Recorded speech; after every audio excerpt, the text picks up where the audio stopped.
go live and hopefully. Here we go. I'm trying not to mute myself again. Good afternoon and welcome to Halloween Fest. And as we expected, we've had some little gremlins going on, and we haven't got Sid yet, so we're hoping that Sid will arrive shortly, although she is poorly, so she may not make it. So I'm delighted to be joined by Suzy and Danielle, and we're going to be talking about all things witchy this afternoon. So shall we start by you introducing yourselves and your books, ladies? I'll let you go first. Oh, okay, thanks. I was just going to say you go first. Hi, so I'm Suzy Aspley. I'm a debut author in 2024.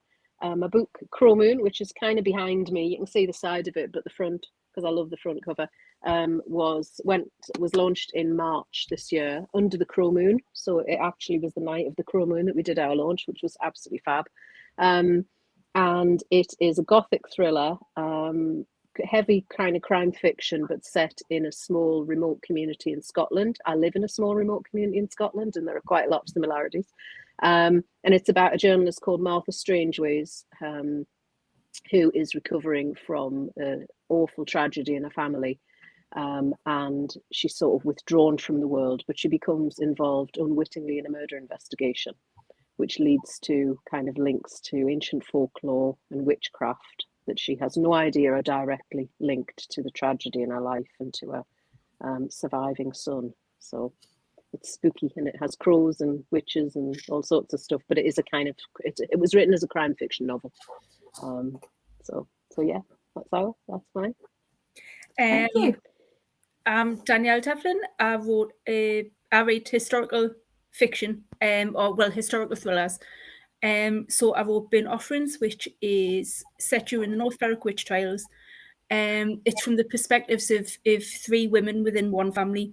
So I wanted to sort of to play on like the maiden mother crone. So it's a daughter, the main character Bess, and then her mother. And it's from their 3 points of view as they're swept up in the witch trials. So yeah, it's dark because in places it's done from first person point of view, and there's torture scenes and things, so it is quite dark in places. But yeah, I tried to stay as historically accurate to the events as I could, and that's mine. Brilliant. Hi, Sid. Sorry, Hi, I'm so sorry. No, I'm sorry, and I'm sorry that you're poorly. So Sid might pop off. Sorry. Sorry. So we were just talking about introducing your book. Did you want to just say a bit about your witchy book? Yes. Which one do you want me to talk about? Any? Whichever one you like. Most of my books are witchy. So I'm just thinking at the moment the HarperCollins have republished my first book, which was called The Drowning Pool. They titled it The Witching Hour, and it's so it's available in Tesco and Asda at the moment, and it's £4 up until Halloween. But it's about a sea witch who was called Sarah Moore, and we have a pub in Leigh-on-Sea in Essex, where I'm from, called the Sarah Moore, and it's named after her. And basically, I did lots of research on her, and I wanted to find out if she was a real person. And lots of people thought that she was a witch, an amalgam of lots of different witch myths. But I managed to dig deep, and after lots and lots of visits to Chelmsford Records Office, discovered her burial registration. And then I was able to research her. So once I found out all about her, and about the tragedies that had befallen her, which unfortunately earned her the reputation of a witch, I was wondering how to construct the novel. So I kind of, because I wanted the reader to see it from a 21st century point of view, because a lot of the things that happened to her, we would now understand to be disease, or in one instance, it was just basically paraffin catching fire. But anyhow, basically things we understand today and we see as scientific, back then they were obviously seen as curses or magic. And so I wanted the reader to be able to see her the way I saw her and rehabilitate her reputation here in Essex. And so I created a ghost story. That's how I did it. Is that too much? Sorry. No, fantastic. No, great. I mean, we were just saying about our we were just saying that our reading piles have got longer and longer, and when you do a panel like this, you want to read everybody, so it just gets like more and more. So yeah, so what sort of inspired you to, because you said that yours were generally always that way, Sid, but what sort of inspired the three of you to write the sort of spooky sort of genre, whether it was sort of witchy, whether it's got folklore, that sort of thing? So what sort of brought you to this place? Who do you want to go first? Are you not bothered? No, I'm not bothered. I'm going to let you fight it out between yourselves. So I was writing crime fiction. I mean, it was kind of crime fiction was what I was writing, but I love reading Gothic. I absolutely love Gothic. And I kind of had an ambition to write Gothic. And then when I submitted my manuscript to my publisher, she was like, it's a Gothic thriller. And I was like, is it? And she said, yeah, it's got darkness and, you know, it's kind of modern Gothic, and there's forests and crows. And I had part of my story is about when Martha finds the first body. It's a teenage boy, and he has lines from a poem written on his back. And it was a poem about crows. And over different iterations of the novel, as it evolved, we changed it from being a real, you know, one for sorrow, two for joy, which people think is about magpies. It actually, in ancient kind of folklore, would apply to any kind of covert bird. So I had that for the initial, but then we had some changes through the process, and in discussions with my publisher, she said, why don't you make some, you know, some folklore, if you imagine some folklore tied to the area. The place I live in Scotland is really heavy with myth and folklore. We have a fairy hill with a lot of myths and legends about 3 miles from where I live. People go there and give offerings. There's carvings in the trees and stuff. There's, you know, there's lots of that kind of thing here. So I spend a lot of time out there. So it always makes my mind go into this, you know, drive of what is there. And, you know, it's a kind of spirituality, I suppose, linked to nature. So that's where it came from for me. And then because it had crows in it, and I love crows, a black crow in Scottish Gaelic is Fiannagu is the name of it. So I imagined this figure of this woman, a bit like Sid just said about her character, who, you know, was probably just an ordinary woman trying to help other women, a healer or whatever, but was, you know, pilloried and cast out by society. And then all these myths came up that she could transform, shapeshift into a crow. So that kind of became the folklore that went all the way through it, that ended up being tied to the place where my main character had suffered her tragedy. So, but yeah, it's a total fascination. I'm just in the process of finishing the first draft of the second book in the series, and that picks up a real ancient deity in Celtic folklore, and I utilise that as well, but in a very modern context. So it's a fascination. I think we're all fascinated with things from the dark as well. Definitely, yeah. I think there's something that draws us to those sort of tales. It's probably like goes back to stories, doesn't it, as well, of, you know, stories that we're told as kids, and like thinking about Grimm's fairy tales and things. They're all like, they all sort of evolve from those dark tales. Yeah, definitely. And I think it's just a thing for women, isn't it? You know, I mean, it's all women on this panel, and throughout history, you know, women have been persecuted, and it's still happening. I was on a panel about witches at Bloody Scotland Crime Festival in September, and we talked about this, and somebody said, has anything changed? And I said, if you look at the social media profile of any high profile woman who is rich and powerful, from Taylor Swift to Kamala Harris to Nicola Sturgeon to whoever, you will find them being absolutely, you know, some of the language and some of the you know, the sort of conversations or people trying to pull them down. You know, I think in a lot of ways there's nothing changed. If a woman has any power, you know, throughout history, it's kind of put her in a place. So yeah, a real strong feminist vibe as well. I think that's probably what made me write Burnt Offerings. it was always something that I was fascinated in. The school I went to always made to read the Bible and would hear all these things about the Bible and would have to read it every morning. And I used to read it and hear it in some of the points in it, in some of the way women are talked about. And I used to think, at no point we learned about all these different things throughout history, but at no point as a school did we learn about the witch trials and about how many women were killed through sort of looking at this book as law, and then anyone that sort of moved away from it as other. So it kind of had that sort of fascination. And then I had read about the North Berwick witch trials, and the fact that there were ordinary women doing ordinary things, and it was just circumstance, or it was that you upset someone. It was so easy to take someone's land, take someone's house, and women were already in a position of being much less than, weren't they? They couldn't divorce their husbands, they couldn't own their own property. If their husband died, they didn't get to keep that property. They were to be looked after by the rest of the village or whoever. It was such a difficult time. And then for women to step out from that, or be their own person, or to stand up to other people, saw them outcast, outside, different, other than.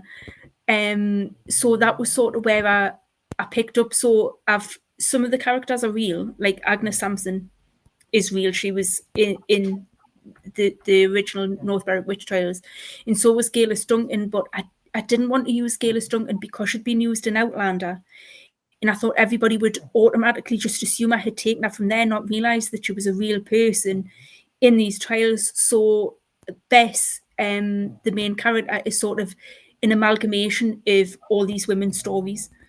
So she's a mother, a daughter, she's all these things, and I wanted to sort of just do it from the 3 points of view, because I think as well, age brings wisdom, but then when you're in it and you've got a daughter, there's different things that you have to do because of those things, and it's like there's a lot of different pulls and reasons that you'll say things that you have to say, or do things you have to do to try and get out of these situations. And I just kind of wanted to explore that. So that's kind of how it all came about. Now you're back.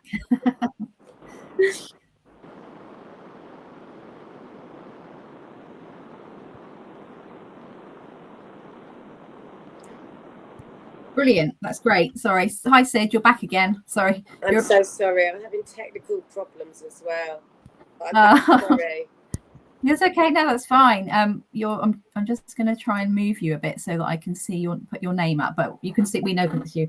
We were just talking about sort of what inspired you to write the sort of the gothic-y, sort of witchy, sort of folklore-y tales that you do. Yeah, well, I've always been interested in witches ever since I was a little girl. Really, because I was what you call a tomboy, although that term is kind of like quite loaded these days. I was just a very sort of adventurous, outgoing, rough and tumble girl who wanted to do things that the boys did. But I was much more interested in when we looked at fairy tales or looked at things on the telly. And my nan would often tell us bedtime stories and fairy tales when we went to bed. And I just was not interested in the princesses or the female characters who were just sort of lying around or asleep or just, waiting for Prince Charming to come over. I was just like more interested in the witches because they had what we call today agency. I mean, I just thought, God, they can do stuff. They don't have to sort of hang around and get married, and they could, they often lived on their own or with their other witch sisters, and they had magic. They made spells, which was brilliant and interesting, and they could fly. And I just thought that just to me was just like a win-win situation when I was a kid. Just like witches, it is not the princesses. And then I was really interested in them from that point. But I was also very interested in, as I grew up, I started to become more interested in the myths and legends around me. Obviously, I live in Essex, and Essex had the highest number. Oh, I think we might have lost her for a minute. There's definitely some kind of ghouls in there. There is. There's definitely the witches. Yeah, the witches are playing havoc this afternoon. I don't want to refresh because I might chuck us all out, and I've done that before, and that's even more terrifying than the witches. We'll come back to Sid when she comes back again. She might come back in a minute. But I was going to ask, sort of thinking about both of your books and Sid's book as well, the sort of sense of place and setting seems really important when you're writing this type of genre, whether it's historical or whether it's in the present day. Sort of how did you go about creating that in your book, and is that like a must for you in your writing? Yeah, I mean, for me, it's where I live. It's kind of the area that I live in. It's set there in a fictional community. So I live in an area which is it's relatively close to cities, but it's also would be classed as kind of remote and rural. So it's a small village. There's miles of kind of forest. There's mountains. There's lochs. It's a beautiful area, but it does lend itself. It seems very benign through the day. But as soon as the light goes, it's a place of, or if you're out in the forest I walk a lot I've got 3 dogs and I'm out quite a lot. And if you're out there on your own, you can suddenly become aware of that weird sense of oh, what is here? Or, I'm very far from anywhere. And quite often there is no mobile phone signal either. I mean, I love that. I love to go out and kind of spook myself with it. So for me, and I'm really inspired by the landscape. So I write a lot. I mean, there's a lot of landscape and description of landscape in everything I write, really. And I remember once a crime fiction author that I was on a course with was really quite dismissive of that. I think our comment was, "You're a great," what did she say? "You're a great nature writer for somebody who's writing crime fiction," and she didn't mean it as a compliment. And at the time, I felt quite. I was like, "Oh." But then I thought, actually, that's the way I write. I can't compromise that. So the sense of setting and just that places that can make you feel a bit uncomfortable because of the unknown, and I think nature's very like that. And certainly in Scotland, the weather can change so quickly. You don't need to be on the top of a mountain to suddenly be in danger. So yeah, I've drawn very much on that, but I've set it in a fictional community, but it is very much kind of based on the geography of where I live, I think, as well. I think with mine, obviously I had to set it in North Berwick, but with historical, I love being able to get you right into the thick of it, and I love, because I love playing on memory. So I love smells and tastes and textures, and I love to be able to drop someone into a story by those things rather than the visual, because I think a smell puts you somewhere straight away, doesn't it? It Definitely gives you that memory that. So I love good or bad. So I love to play with that when I'm writing historical fiction, just to I don't know, I think it just grounds you more. It makes you feel more like you're in it. Do you know what I mean? And again, a lot of mine's in woods, or that's because I'm always out with the dog, or I've explored the woods my whole childhood, so that was always going to be in whatever I wrote, I think. I suppose it's just experiences, isn't it? You write what you know. Yeah.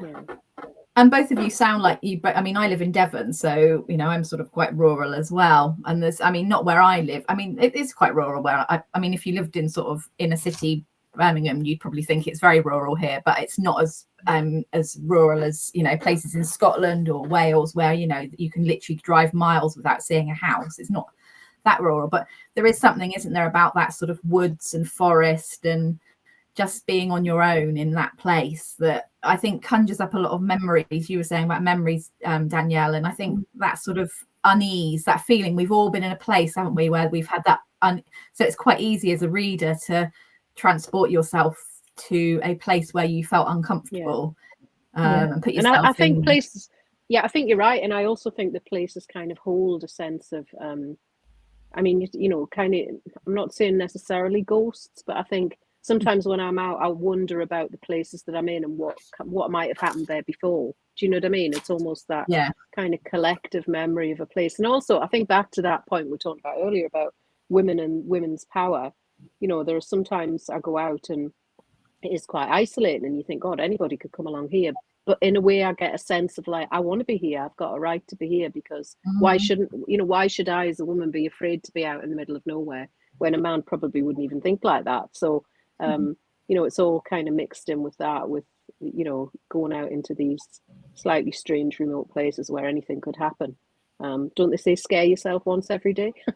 Not necessarily on your dog walk every single time.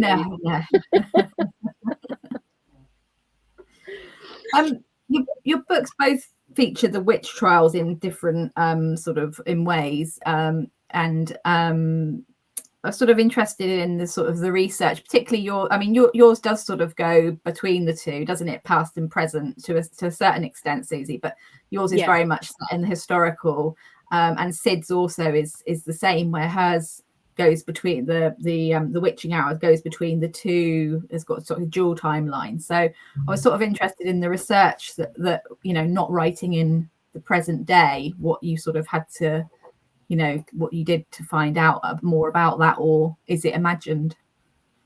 So mine's pretty much imagined. I mean, I researched, I read a lot about, you know, and I live in Scotland. I've lived in Scotland for a long time. I'm originally from the northeast, but I read a lot about the history, and it's the last few years there's been a lot of prominence brought to the witch trials in particular, and the Scottish Parliament gave a pardon to the witches of Scotland because it was a prolific place for women to be, you know, targeted during that period.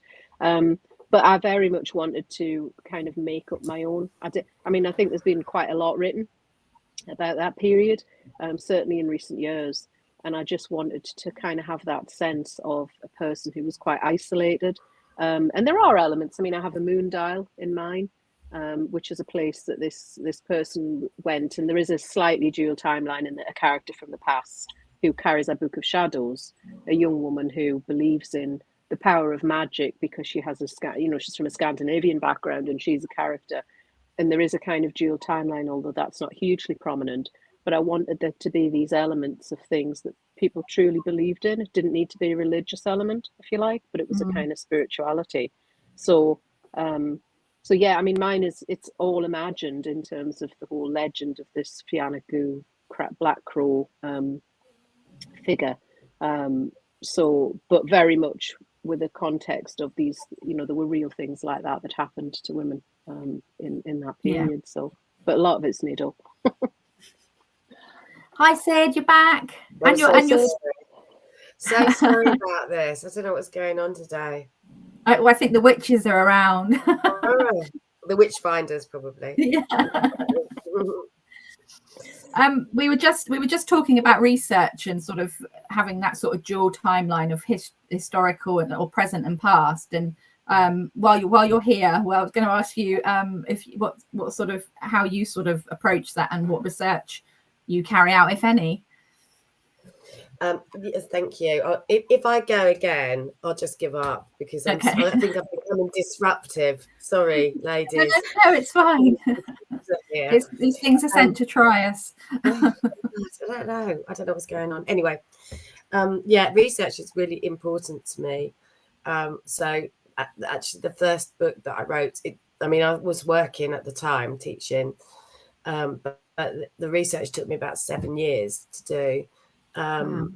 It has got much easier as I've moved through, just because you start develop because I write a lot about Essex, and I know people at the records office as well. You start to know specialists in your area, and like with the 1940s thing, I've done a lot of talks at the London Fortean Society. The Fortean Society is society. I don't know if you've heard of the Fortean Times. Yeah. No. It's the magazine. So it's basically the society of the magazine. So they're interested in strange phenomena.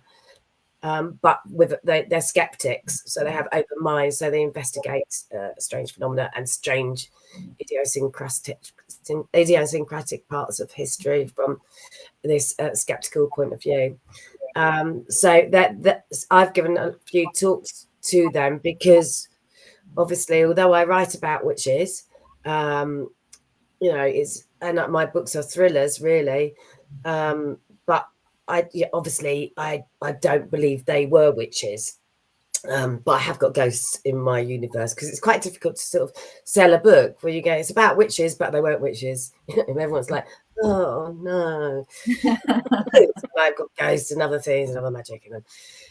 But I often talk about how legends have grown out of misinformation about women, or conflations of different myth legends, etc., etc. So because I've talked to them and I've been up to other things, for instance, in the last book, so obviously I'm researching the Second World War, which is huge, absolutely huge.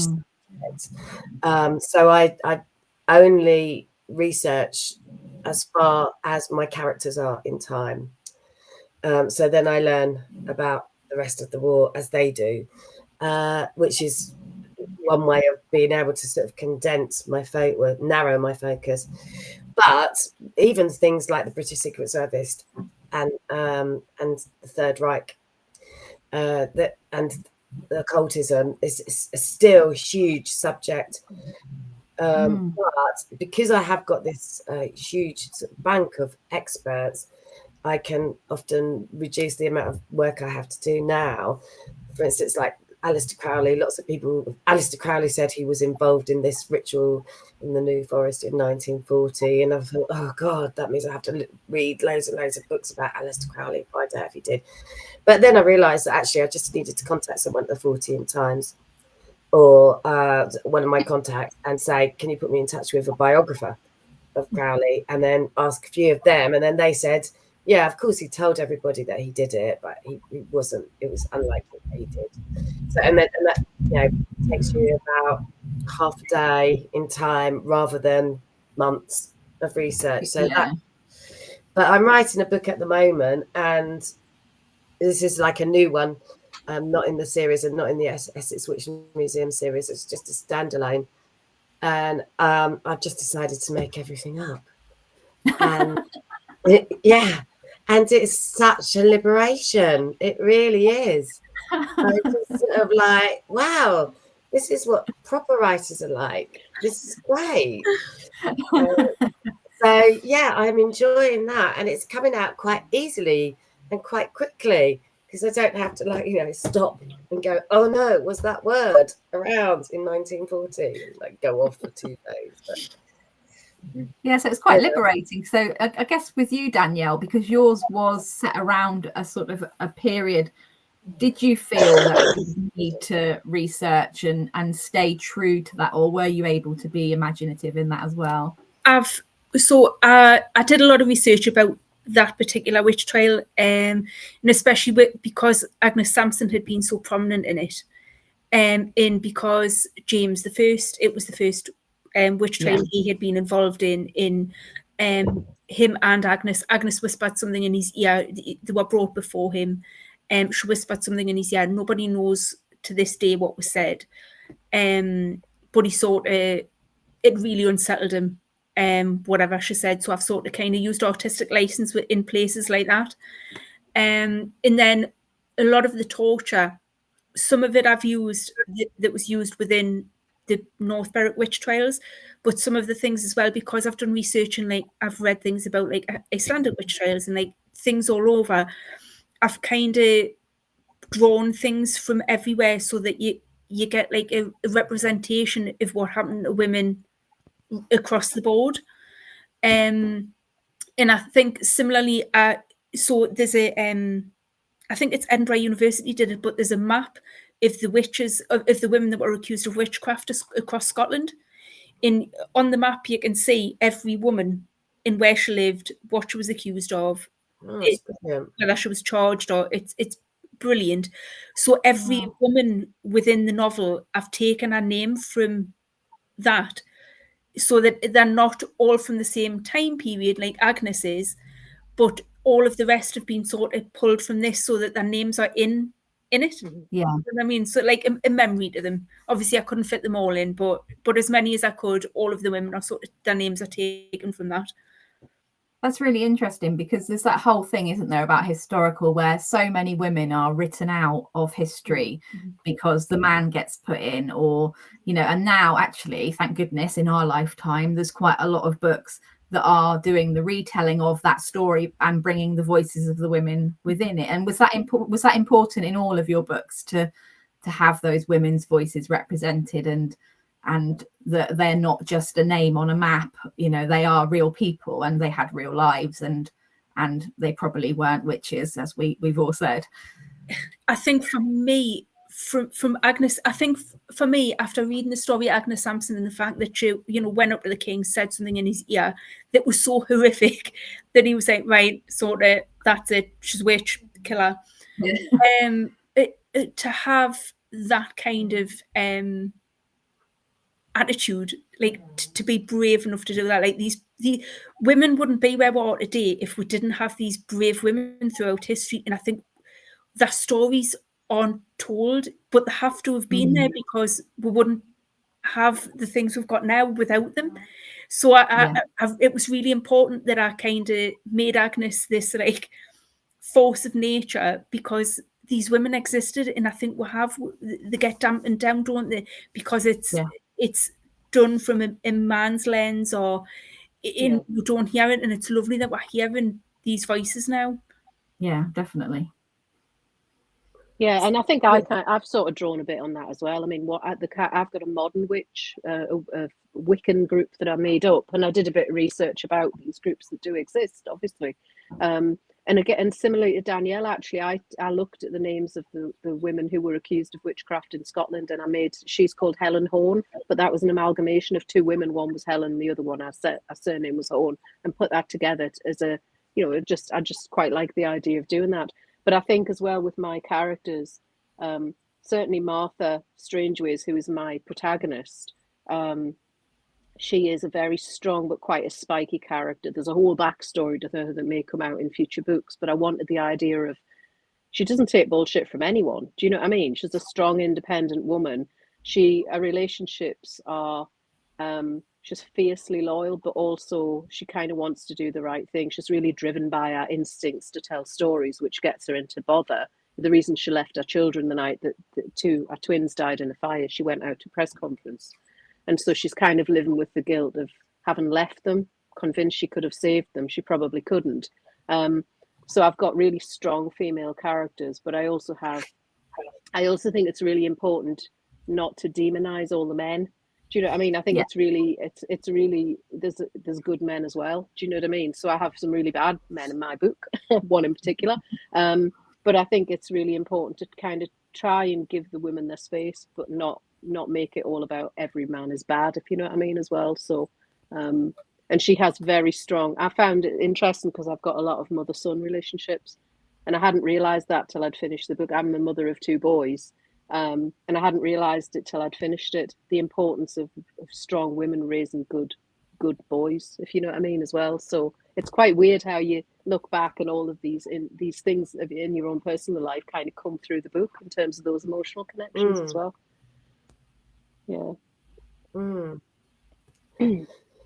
Yeah, and I think that as well for me. So I've done lots of projects around Essex. So I've done one in Manningtree where Matthew Hopkins started his witch hunt. Yeah. And I did it with local women, and also with Professor Alison Rowlands from Essex University, and we created a trail whereby people could follow the significant places that featured in this witch hunt. but again, listen to the women writing. We worked on creative writing to bring some of these women alive, and obviously not to just talk about their end, because obviously we know how they ended up, but to actually imagine them as living women, living, breathing women who felt happiness, who felt joy, who wanted to do the same things as we did, really, probably, try and live happily, raise a family. Just that's what people want. Doesn't matter what century it is, that's what people want, and to sort of bring them alive. But because I think as well, for me, before the pandemic, I used to go out and do talks with Kirsty Brumelow, who was a QC, and I met her at a conference about witchcraft and human rights and harmful practices because of witchcraft belief in Lancaster, about 2 or 3 years before the pandemic. And we were both really shocked during that conference that to learn that there are still lots and lots of cases of witch hunting going on all over the globe, which we all know about. But also there's loads of cases of witch hunting going on in UK as well at the moment. So oh, we lost you. Still there, we can still see you.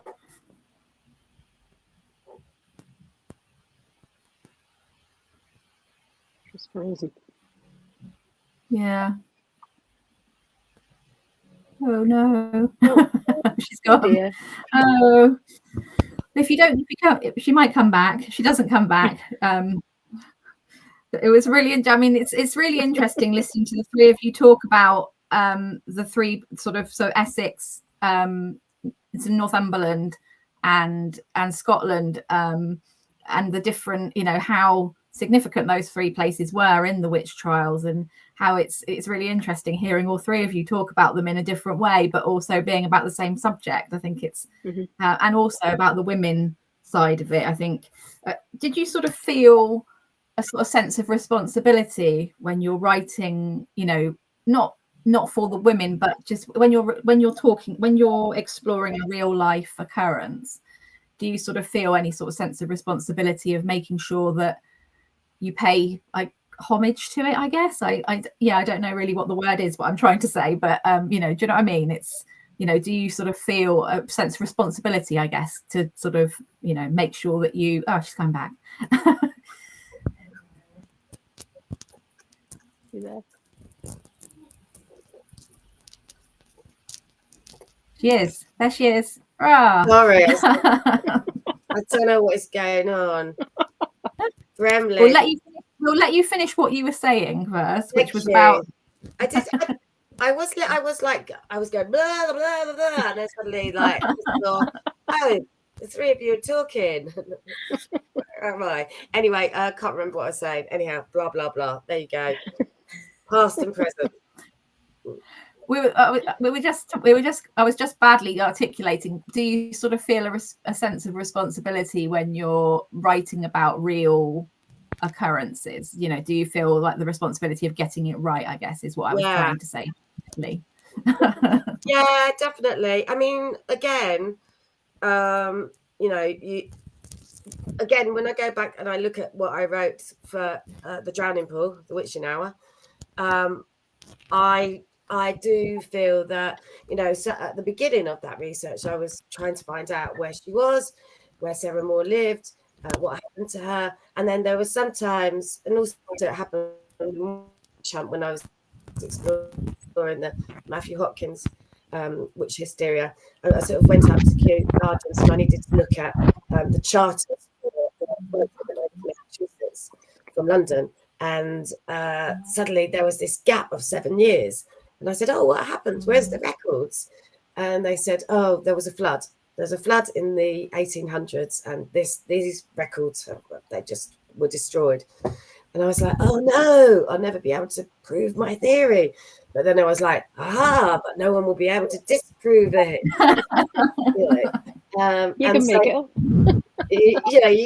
You can start sort of, so when you think you don't know enough about history, you can use that to grow your imagination wide open and create your ideas about what's going on.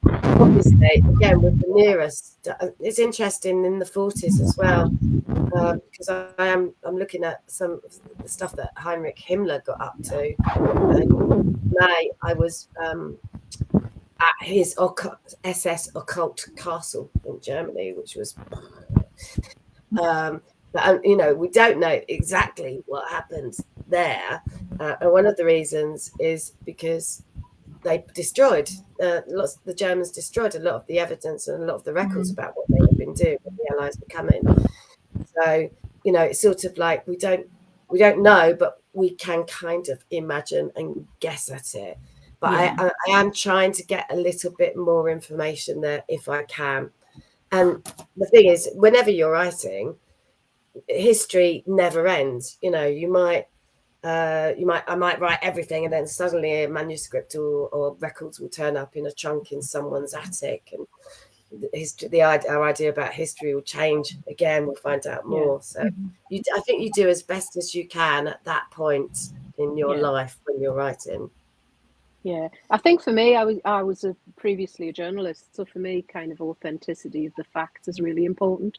So whether it is, I mean, mine is not so much about the witch trials, but it's that broader context of women at that period and how they would have been treated. You know, so a woman who wanted to be on her own, who was independent, would be cast under suspicion. You know, what the hell's she doing over there with that cat in the woods? Do you know what I mean? Or so I think that's really important. But I think for me, it's the authenticity of all of it. So because I'm writing what is primarily crime fiction, it's got police in it, but it's not police procedural. So it was important for me to make sure that those bits were right. I have a character who has who suffers from quite a serious mental illness, you know, which requires treatment. And somebody actually, you know, absolutely rightly did ask me about that and the context for that. And it's not something I would ever treat without thoroughly checking it out. You know, I actually had a forensic psychotherapist look at the character that I'd developed, diagnose the character and recommend a treatment plan, which sounds bizarre, but I wanted to make sure it was right because, you know, because you just never know what impact your work is going to have on somebody. So I think for me, it's really important that whether it is myth and folklore. So the next book that I'm writing is there's an ancient deity in the Celtic world called the Kayak, the Winter Witch, the goddess of winter, you know, strode around the mountains with a hammer, smashing things, and, you know, could rule water and all that. And this is something that has existed not just in folklore, but in a kind of spiritual or in pagan religious sense for thousands of years. But there are so many stories to choose from. It's interesting because I want my own take on that, but I also can kind of there's lots of things to draw on, but I then can reimagine that and I can put in my own bits to it, and nobody can really challenge it because there's so many versions of the truth. But I think it's important to kind of acknowledge that the history bits and where you can fact check. For me, you know, I mean, you can never check everything, can you? You know, somebody in the next book will probably go, but you can't say that, and I'll go, oh my god. So, but yeah, I think it's important to just try and make sure the facts are as close and you can be as authentic as you can be. I think for me with Burnt Offerings, I wanted it to be, because I had read a few of the sort of witch trial books in the war from the perspective of someone else. So it was like someone looking in on. It wasn't from the sort of first person perspective of someone that was poorer, that was sort of swept up in them. And I wanted it to be sort of first person point of view, and I wanted to feel and smell and know, you know, have that empathy for these women in knowing that it wasn't really anything to do with witchcraft. It was more likely that you know, pissed a neighbour off. So I wanted to sort of feel it, smell it, but then it's a fine line of not making it gratuitous either. Do you know what I mean? It's like that you're sort of walking a fine line in making sure that we're not turning away from it because it's too much, but also not making it too much so that it's like salacious almost. Do you know what I mean? So there are. I have put some torture scenes in that are, like I say, graphic, but I tried to do it is historically accurate and with as much sort of empathy and things as I could, but I still wanted to not look at that, if that makes sense. Yeah, because you can't, you know, in all books there's going to be things, isn't there, that you don't necessarily want to, you know, if it's a crime fiction, you know, it could be a murder scene, you know, it could be a murder, it could be, you know, it could be, you know, any that's, you know, a sexual scene or anything like that, you know, like but there's going to be something, but you don't want to shy away from that, do you? Because that's the whole point of it, isn't it? Is if you are rewriting history, if you were just to like go, oh well, like, let's not put that bit in because it might upset someone. Yeah, that's what your editors are for, in my experience. But quite often, like, no, you can't have that. You can't have that. Like, why not? It's horror. It's horror. Of course, it's going to be horrible. No, readers won't like it. Okay. I had my editor said I couldn't get Martha couldn't get in the car after 3 glasses of wine because they wouldn't like it in America. I was like, well, you know, she's in an emotional state. She didn't expect to knock back 3 glasses of wine. Anyway, we ended up, she had to get a cab home. Oh, really? Which led to quite a nice scene, because then she gets dropped off at the bottom of the hill in the dark, and then she has something flying around her head, which is quite spooky and gothic. But she wouldn't have had that if she'd been in the car, I suppose. But yeah, it's quite a strange experience, isn't it, in the process? Because what you write, and then somebody will come up with a totally left field challenge. Well, you can't do that because the Americans wouldn't like that, you know. So which I thought was quite funny. But yeah, in my next the process. Witch Museum mysteries, I've got skinned cats. Ooh. Nailed to doors. And I know my agent's already saying, no. I'm like, you've just got to. I've like flagged it in the previous book. You've got to answer this one. But anyhow, you know, and then so I've now had to put in that they were killed. They were cats killed on the road first of all, and then once they were skinned, you know. I think, huh? I said poor kitties. Yeah. But you know, it's I think British people are quite funny, aren't they, about cruelty to animals. They will read things where you can do horrible things to people, but actually if the bunny gets it, this is disgusting. I'm never reading this author again. Yeah, it's true. I'm looking at the time, and actually we've done nearly an hour. That has just gone crazily quick. Oh, wow. I'm so sorry. I'm going to have to rattle some questions in quickly. So who has inspired your own writing? Who sort of inspired you over the years to write and to what you write? So I'm really inspired by a lot of Nordic Scandi writers. I love Nordic noir. So I think hugely inspired by a lot of the Nordic writers who do introduce elements of the darkness and slightly supernatural that you're not really sure whether or not it is, as well. So and Gothic stuff. I love kind of modern Gothic. Carolyn Jess Cook, who writes Gothic is and really strongly feminist Gothic. I love her stuff. It's quite descriptive, and she really does her research as well. So yeah, there's so many to choose from, though. I mean, there's so many great books, isn't there? Yeah, so many. Look at the state of our behind us. This is only a fraction. Danielle? Sorry. Sorry. I think for me, mine's totally left field. Terry Pratchett for me. And I know obviously it's not historical, but I love the way he writes women. I think the women are so well done because they're such big characters, and it could be like your gran or do you know what I mean? And I think the inspiration for writing these women sort of came from some of the scenes that I've read in some of the Discworld books. And I just think as a writer, you know, it couldn't be replicated. Like every time I read one, I find something else that I haven't seen the last time I've read it, and I'd start laughing again. There's just something about them So although I don't write fantasy, as a writer, he's just fabulous. My husband loves him, and he's always chuckling away as he's reading them in bed. So.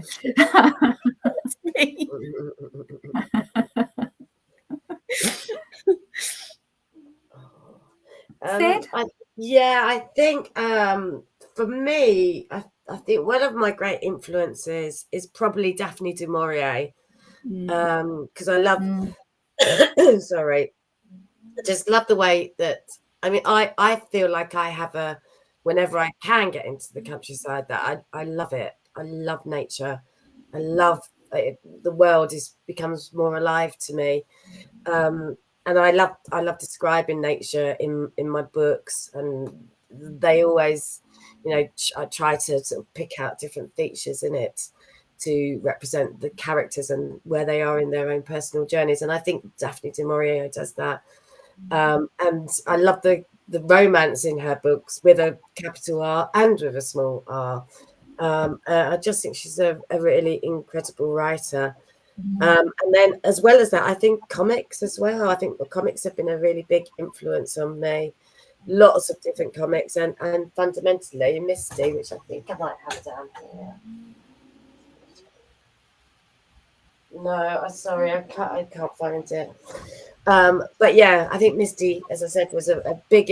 It created, for good or for bad, the person that I am today. I think it's really fascinating that, I mean, like the whole panel was around, the sort of, because it's Halloween, it was sort of, it's about your books are all sort of around witches, but actually they're all about women, aren't they? Fundamentally, all your books are about women and the sort of, the trials and tribulations that we've had are still having, through the years. So, yeah, I think that's amazing.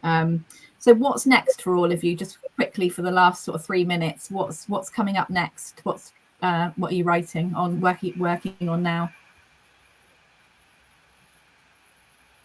Well, I'm working on the second book in the series, so I've just I'm almost complete the first draft. I've just had my first reader feedback, and then it's going straight. I'm going to make some tweaks, then it's going straight to my publisher. So it's Martha again. It's set slightly further north in Scotland because that's where the characters took me. But still very remote. It's got body parts, it's got ancient deities, it's got kind of murder and women again, really strong. There's a kind of community of women in it who are drawn into something very dark that they don't realise they're being drawn into, but through social media actually. So it's got a whole mix of things, but I'm not really a planner, and I'm trying really hard to be a planner, so I kind of write what comes out, which makes it really hard for me in the edit stage. So I'm very nervously waiting to send it off to my publisher and see what they think, because they might want the whole thing rewritten. But we don't know. Danielle? Well, I've gone a bit. I've had a sideways move a little bit. My second book, because it was a really big time period jump compared to Burnt Offerings, I've gone back to sort of the Viking period in Scotland. Oh, wow. So there was a Scottish princess was given in a marriage of allegiance to the Earl of Orkney at the time, because Orkney was under Viking rule. And it's the story of her going to Orkney was what I wrote second, but the publishers were sort of, with the time period and things, it wasn't. So I've gone away and self-published that, which is, I know, like a totally, that's going to be a trilogy. I've designed the book cover and things, so that's available on Amazon at the minute. So I'm working between that and then Cagney, it's Cagney and Lacey sort of Victorian crime novel set in Glasgow. Excellent. Cool. Is the other thing I'm working on. So I'm kind of, that'll be sort of for the traditional publishing stuff, and then I'm off doing the historical romance, I would say, with the Orkney Vikings. I love that. Orkney Vikings to Cagney and Lacey, Cagney, Glaswegian, Cagney and Lacey. That's just amazing. Brilliant. And Sid? Yeah, so I've just finished the copy edits on the next book in the 1940s series. and that is set against the British invasion of Iceland, which happened on the 10th of May 1940, which not very many people know about. So when people don't know about it, I thought I'm going to read it. So yeah, it's set, the heroine from the first book, Daphne Divine, ends up having to go to Reykjavik to examine a clairvoyant who's getting a lot of positive hits, but are they actually getting information from the Germans or blah blah blah blah blah. Anyhow, so we invaded Iceland, and in this book explores the what they call the occupation, and then for my research as well, because I've got a grimoire in it, I ended up going to Holmavik in the north of Iceland, which is a really, really tiny little town. It's the capital town of Strandir, which is the land of sorcery and magic. And of course, I went and visited the Icelandic Museum of Witchcraft and Sorcery and spoke to their grimoire expert about that. So it's all in this next one, which I'm really enjoying. And then, as I said, I am a massive plotter, but I'm writing, my sort of side project is this one where I'm kind of like just making everything up. It's witchy, but it's also actually it's got witchiness, but it's also got a bit Aleister Crowley-ish sort of vibes going on. So, but I'm seeing where that takes me for the first time ever, and that's quite interesting as well. So I'm really experimenting with form with this one. So it probably won't get published, this one, because it's all completely different. But anyhow, amazing. Thank you. Well, I'm really interested in all of yours. I'm going to look you all up on Amazon next and get your books and add it to my massive TBR. The same. The same. Well, thank you to everybody who's been watching. I haven't been able to look at the messages very much, so but I've seen there's a few in there, and people are all sort of talking about your book. So if you look on the chat, you can see that. And this has been recorded and it will be shared on YouTube. So I will share that on my Twitter, X, or whatever it's called, and then you guys can share it if you wish. Thank you so much for joining us. Thank you sorry, very there's much. been a bit. We've had gremlins. Thank you all for being so tolerant with my cold and cough and terrible technology as well. We look after each other in these covens, Sid. So yes, thank you. Thank Thank you, Suzy. Thank you, Danielle. Thank you, Sid. And thank you, everybody, for watching. And our next panel is at 5 o'clock, and I think it's serial killers and slashers. I think is next. So if you're interested in that, join us at 5, and then at 7 we've got. I'm going to crucify his name, which is Ragnar Jonasson. You're shaking your head. Jonasson. Yeah. So join me and Ragnar, because I can say that bit, at 7. So yeah, thank you for everybody, and see you all soon. Thanks. Thank Bye. you. Bye. Bye. Bye.